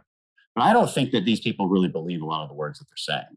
I believe that they're engaging in the incentive structure just to be contrarians because there is an incentive structure there. It's good for their business. Well, sometimes, Dan, being a rebel is the most honorable thing you can do, but almost never. But sometimes it is, because you're standing up against the mob, and you said, as part of the SEAL code, or at least associated with it, is that you can be a rebel but not a mutineer. It's like, so you're a rebel when you really need to be. And the thing is, if you're a rebel when you really need to be, and I think you are exactly that, then that casts a dim light on those who are just rebels all the time and who are bringing to themselves the moral virtue that's attendant on the stance of the rebel, right? Because that has to be done judiciously, like exceptionally judiciously. Because most of the time, if you believe something that everyone doesn't believe, you're wrong. Most of the time. Sometimes everyone is wrong. But boy, that better not be the case very often. And if it is the case, and you're the one who's opposing that, that's not a place you want to be, even though that's a place you need to be. And there is virtue in that. But so, I think the reason you're so annoying to these people is because, as far as I can tell, I hate to compliment people, because it's worse than an insult in some sense, but I do always get the sense talking to you that you're the real thing, You've been fire-hardened in a very interesting way. And so these rebel types who view themselves as saviors of the institutions or of the democracy, they'd like to have you in their camp, but they don't, because you're not that guy. And I think that's very galling, because it also casts them in an extremely dim light.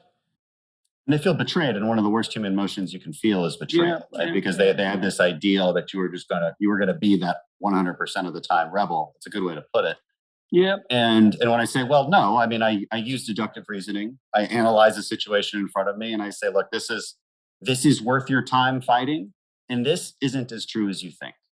And telling somebody who holds a very strong belief about a given issue that it isn't as true as they think, or that the situation that they're angry about isn't as true as they think. I get this a lot about World Economic Forum. I mean, it's a terrible institution, but I ask people, like, is it worth 100% of your time?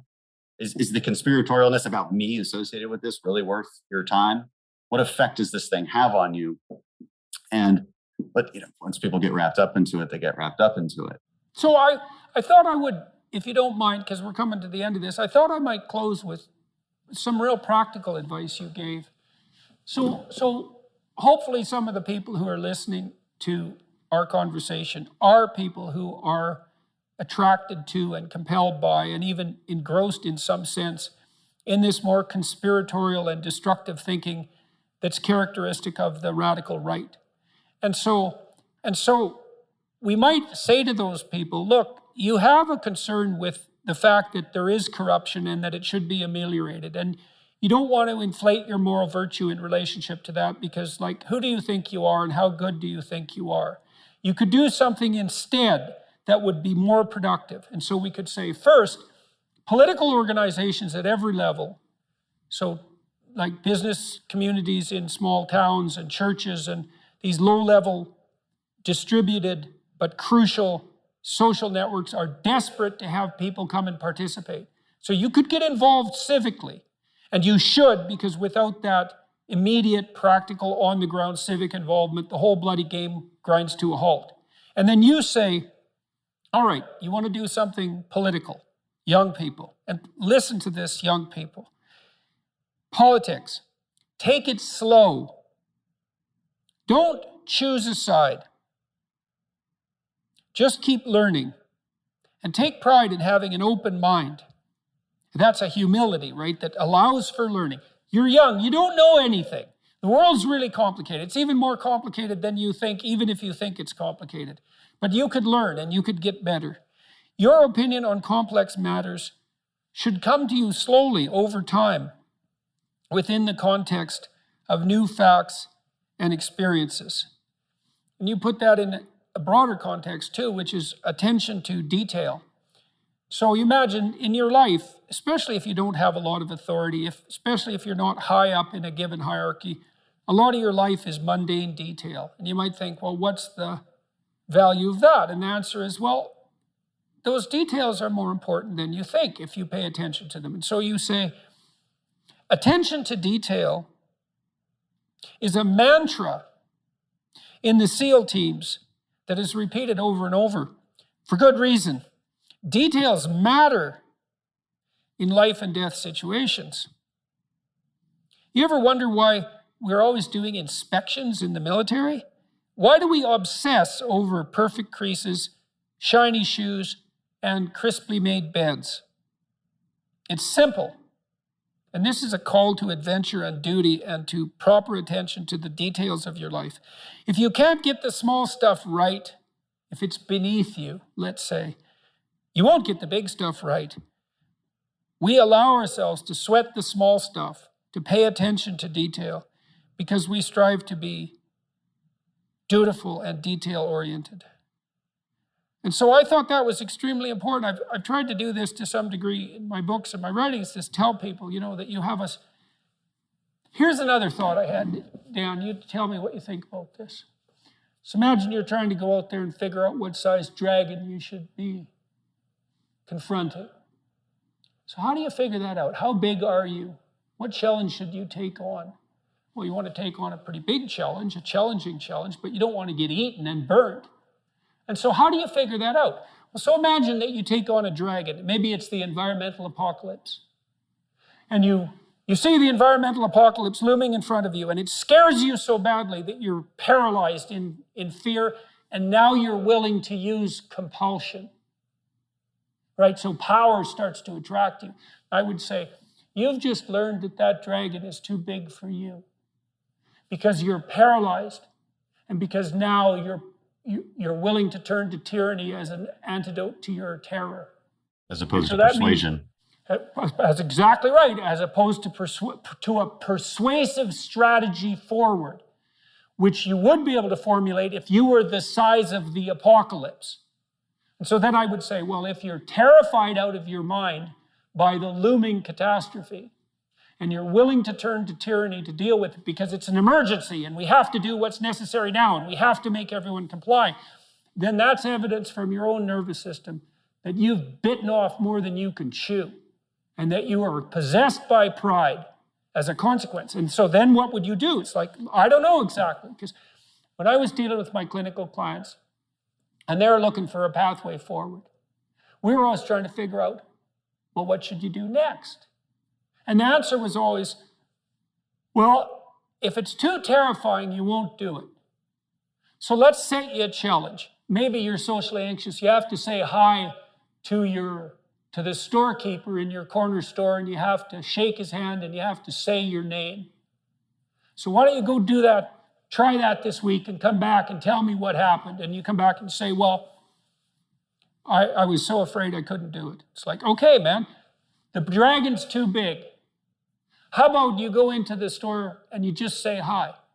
Try that this week. And then you scale back, you scale back on dragon size till you find one that you could beat and you could get some treasure from, but that doesn't paralyze you into immobility and force you to rely on compulsion. Well, this slaying the too big of a dragon pathology seems to be a pretty good, I think, description of our politics, where nobody's interested unless it's the big thing that's highly unattainable. On the left, that's a good one. It's climate change, right? It's fixing everybody's price, fixing inequality. It's these big, enormous. Yeah, it's fixing everything now at all cost. We have to fix everything right now at whatever cost. It's like, no. Otherwise, we're in crisis. And a key attribute of that is to exaggerate the crisis as much as possible.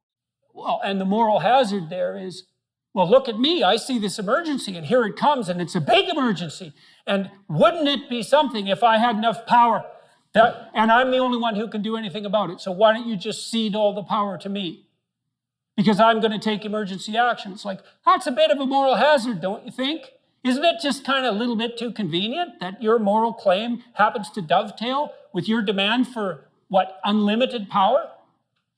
Trudeau said in Canada, our prime minister, he said he admired the Chinese Communist Party because they could take efficient action on the climate front. It's like, okay, fair enough. Maybe you mean that. There's some prominent Americans who've said the same thing. It's terrifying. And when you were talking about attention to detail and my advice for young people, it got me thinking. I listened to last night to your podcast with the president of Hillsdale College. Oh, Larry Arnn. Yeah. And he was talking about how the students were demanding that he debate them about a constitutional convention. And I loved how he walked through this. It struck home with me because there is this tendency, again, because of this this constant loyalty testing, this constant competition on the right of who's the most conservative. It's like, well, I want to secure the border. Well, I want to stop all immigration, so I'm more conservative, right? And so there's this very strange tit for tat. And then you start to question, like, what principle are you tethered to? And how does that make you more conservative? And so that's the story he was telling, basically. But he didn't say this, but it was pretty obviously true. And that young people, inflamed with being the best conservative they can be, say, look, if you're a real conservative, you want to go real hardcore. You want a constitutional convention. And the way he dealt with that was saying, look, I'll debate you on this, but let it go after that.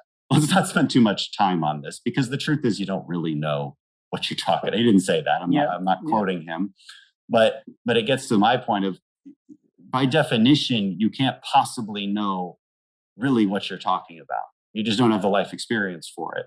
Well, that's why you're a student. Like, why the hell are you at the university if you're not a student?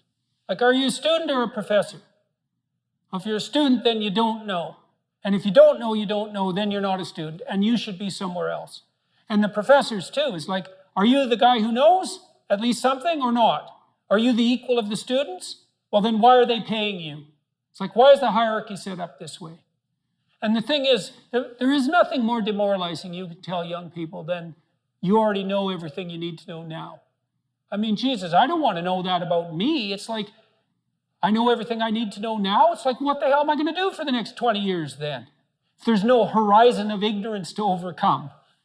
I do think there's a crisis of humility in our current generation. And I do think it comes from exposure to the internet and exposure to quite a bit of information, and a total lack of gratitude and appreciation for elder wisdom. And look, there's an argument to be made that many, let's say, the baby boomer generation really screwed some things up for us. But there's a counter argument to be made that this is still the best time to be alive in history. That's an important counter argument, the whole best time in history argument. And it's just us having a sense of humility about what state you're really in and what you really know. And there's a calming factor to that too. It's a preventative measure to outrage culture. Because if you do think you know everything and you're so self-righteous that you'll die for that belief, well, then you're going to be pretty mad about it. And you're going to tweet about it. And you're going to chastise others who don't necessarily agree with you or have some questions, at least, as to why you feel so strongly about this. And so that outrage also serves as a shortcut to argumentation. And that's pretty dangerous too. And on the right, what's happened is, again, that shortcut is usually some kind of epithet like rhino, or I'm more conservative than you. So as opposed to an actual argument about, say, whether a constitutional convention makes sense to deliver our principles or makes sense for moving the ball forward on the field, which is a perfectly fine conversation to have, it just becomes about who's more conservative, which is really just a form of insulting somebody in order to bypass strong debate. Well, I really enjoyed your book. Thank you, Jordan. It means a lot to me. And I should also point out for everybody who's listening is that, Dan, maybe you can say a few words about this. You have a youth conference every year. You want to just talk about that? Maybe we'll close with that, because this is something you do that's quite unique, and I think it's quite remarkable. And it's also fun. It's leavened with that sense of humor that we described earlier. And it's an invitation to young people to participate civically in a positive manner that isn't a Hallmark greeting card, too. No, I love doing it. This will be our third year doing it in October. You appeared virtually last year and answered questions for a lot of the students. Last year, we also had Ben Shapiro, we had Michael Knowles, Megyn Kelly came. This year is going to be even more eclectic. We're going to have Dennis Prager. We'll have Michael Knowles again. We'll have conservative comedians like J.P. Sears. We'll also have Randy Houser play. He's a big country star. He'll play Saturday night. So I want it to be fun. We have the Wolf of Wall Street, Jordan Belfort, coming. He's going to give you financial advice. So it's just, what I'm trying to create here is a conservative TED Talk series, more or less, is every speaker, I work with them, I'm going to make sure we have a particular message to deliver. And this is different from most conservative events, because if you go to most conservative events, it's political speech after political speech. I'm not so sure you're getting a hugely different message with each one. They can be fun. I'm just different from those things, right? I'm not criticizing, say, what CPAC does. Yep, It's just, yep. it's for a different reason. I want a liberal student to be able to walk into my event and come away thinking those conservatives aren't as evil and crazy as I thought they were. I want that to be possible. And more importantly, because it's majority conservative students coming to this, I want them to walk away with better ideas and better ways to formulate their ideas. Because a lot of people these days, it gets to that when I tell young kids, like, don't make decisions too early, don't adhere too quickly to an ideology. Because what a lot of people end up doing is putting on a red jersey or a blue jersey and then screaming, okay, well, wait, now what do I say and why do I say it? Like, after they put on the jersey, and that's just not how it's supposed to work, right? It should take a while for you to get to the decision of what team you want to be on. And this is why the radical left and radical right have such similar traits, because on the radical right, they're wearing red jerseys, but they're basically Bernie bros. They have the same disposition, like the same kind of animated thought processes, and that's a problem. And so I want people to have a better idea of how to work through those things. This year, I'm actually upping the age too. If you're older, you can just pay money and come to it. So, I really want to open it up. It's really fun. And I hope you'll appear at least virtually this year as well. Yeah, well, I'd like to attend. I think I'll definitely attend virtually. I'd like to attend in person at some point. I think I'm touring, but I do think too that on the conservative front, I mean, you're an interesting figure because you're an adventurous guy and you're a creative guy and you've got a wicked sense of humor and a real sense of fun, and that adds that kind of libertarian spice in some sense to that conservative persona. And so there's a nice balance of tree and snake in that combination. And I think that really comes out in that youth convention. If you're interested in the youth summit, it's CrenshawYouthSummit.com. that was the only Right. thing I realized we left out. CrenshawYouthSummit.com. Well, thank you. And like I said, I really appreciated your book, and also the broader philosophical and motivational context. That needs to be addressed, because the fundamental culture war isn't happening within the political domain. It's superordinate to that. And I see your work and the way you conduct yourself in the political domain as reflective of something much